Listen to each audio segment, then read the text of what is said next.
कांग्रेस में कई बड़े नेता हैं जो दिग्गज वकील हैं। उनमें से एक ने भी आज तक ऐसा कोई केस कोर्ट में नहीं लड़ा जो देश के पक्ष में हो। उल्टा बड़े से बड़े कोर्ट में वो कभी घोटालेबाजों, कभी आतंकियों का पक्ष रखते हैं। इस पार्टी ने खुद को एक राष्ट्रवादी पार्टी के रूप में प्रस्तुत किया है, लेकिन उसका असली चेहरा तब सामने आता है जब देश के हितों के खिलाफ ये नेता बड़े बड़े केस लड़ते दिखते हैं। अभिषेक मनु सिंघवी कांग्रेस के बड़े नेता और वकील, लेकिन उनका खेल देश के हितों के खिलाफ दिखता है। एक बड़े केस में भोपाल गैस कांड, जिसमें हजारों लोगों की जान गई थी, वहां उन्होंने कोर्ट में विदेशी गैस कंपनी का प्रतिनिधित्व किया। एक ऐसी दुर्घटना जिसमें 3000 लोगों की जान गई, इसके बावजूद सिंघवी ये केस लड़े और कांग्रेस सरकार ने यूनियन कार्बाइड कंपनी के मालिक को भारत से भागने में पूरी मदद की। उनके ऊपर आरोप साबित नहीं हो पाए और वो आराम से कानून के हाथ से निकल गए, वो भी बिना किसी कानूनी कार्रवाई से। फिर आता है दिल्ली लिकर पॉलिसी का स्कैम, जिसमें अरविंद केजरीवाल और उनकी पार्टी के कुछ नेता जेल में थे। इनका केस लड़ने वाला कौन?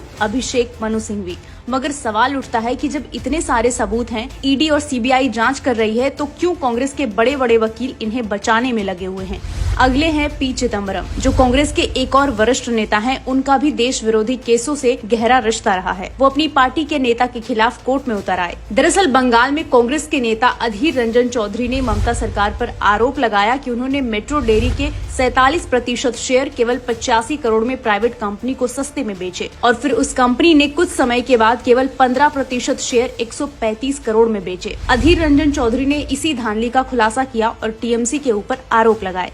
विडंबना ये हुई कि पी चिदम्बरम उस प्राइवेट कंपनी के बचाव में उतरे। कपिल सिब्बल, जब कपिल सिब्बल कांग्रेस में थे, तब उन्होंने बहुत सारे ऐसे विवादित केस में हिस्सा लिया जिससे देश विरोधियों को फायदा हुआ। कपिल सिब्बल का नाम किसी परिचय का मोहताज नहीं है। इनका सबसे बड़ा और विवादित केस था राम जन्मभूमि बाबरी मस्जिद का, जिसमें सिब्बल ने सुन्नी वक्फ बोर्ड का प्रतिनिधित्व किया था। उन्होंने राम मंदिर की जगह बाबरी मस्जिद को बनाए रखने की बात कही, जबकि पूरा देश राम मंदिर के पक्ष में था।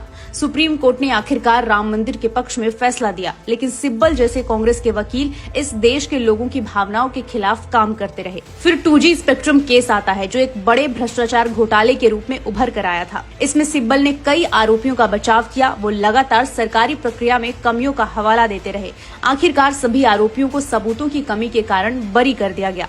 इसी तरह 3 तलाक के मामले में भी कपिल सिब्बल ने all India Muslim personal law board का प्रतिनिधित्व किया। जहां एक और 3 तलाक को असंवैधानिक करार दिया गया, वहीं सिब्बल ने इसे धार्मिक स्वतंत्रता के अधिकार के तहत सही ठहराया। लेकिन वो तो शुक्र है सुप्रीम कोर्ट का, जिसने इसे असंवैधानिक करार देते हुए मुस्लिम पर्सनल लॉ में बड़े बदलाव किए। ये केवल कुछ उदाहरण हैं जहां कांग्रेस के बड़े नेता और वकील देश के खिलाफ खड़े हुए हैं। क्या ये वही पार्टी है जो गरीबी हटाओ का नारा देती है, या फिर एक ऐसी पार्टी जो देश से पहले सिर्फ अपने परिवार और अपने हितों का ध्यान रखती है?